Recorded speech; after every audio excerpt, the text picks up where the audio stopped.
โอเค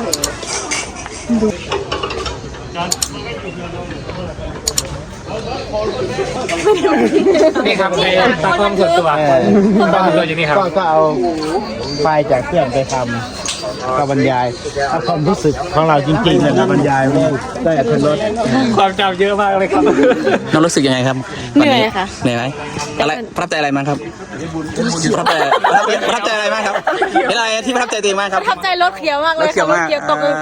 ตกอย่างนี้เลย จุดเปลี่ยนของชีวิตครับ จุดเปลี่ยนของชีวิตเลยสุดยอดสุดยอด โมสภาพ อร่อยไหม หนูยังไม่เลิกดูหนูไปถ่ายเสื้อขาวเลย นวดขาดีที่สุดละ นวดขมับกูได้ไหม หมายถึงเอาป๊อกตายไปแล้วนะ นวดบนไหนอาจารย์ตายขมับวะ โอ้โหสบายดีสบายดีอ่ะฉันเสร็จละโอ้สุดยอด ไลโย โอ้ from Korea no โอ้มีแต่ผู้หญิงโอ้ snap ขี่ขึ้นทางไหนนี่พะหลวงมันบอก เลย อ๋อ แต่ยังไม่ได้แผนให้กันนะปดออกมามันที่บอลลูนก็สิลงอันนี้ก็มา มาตะแคงไหนนี่ ฮะ มาตะแคงไหน นครหลวง นครหลวงโอ้ครั้งแรกวะ โดย โอ้สิขี่ทั้งไหนสิขี่ทั้งนี้บ่โอ้ครบสุดนี่ใกล้ๆลำพัวเอาเล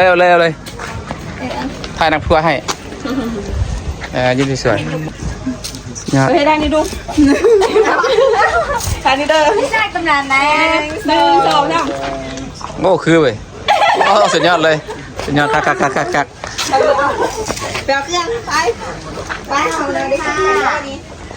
รู้สึกยังไงม่วนบ่รู้สึกยังไง มวนยังไม่ได้ลิ้นนู ยังไม่เล่น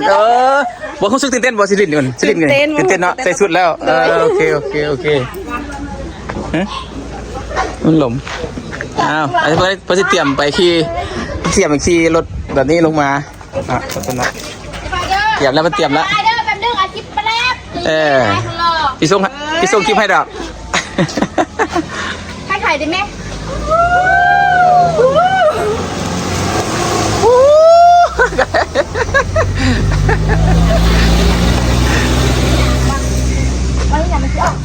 ไปดำน้องบ่ อ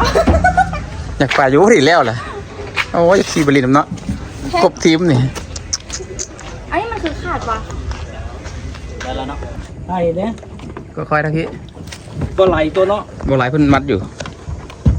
เพิ่นมัดอยู่ ครับเพิ่นมัดอยู่ครับ ขอขอบใจหลายแฟนคลับที่รับชมคลิปจนจบ ถ้าใครสนใจอย่าลืมไปเที่ยวชมน้ำเปียนเจลป่าซึ่งห่างไก่จากนครหลวงเวียงจันทร์70ปลายกว่ากิโลเมตร ถ้าไปแล้วจะติดใจเนื่องจากว่าเป็นธรรมชาติยังมีความอุดมสมบูรณ์ไปด้วยป่าไม้แหล่งน้ำและมีหลายกิจกรรมให้เล่นอยู่เขตพื้นที่ดังกล่าวอย่าลืมอย่าพลาดหากโอกาสไปชมไปเที่ยวน้ำกัน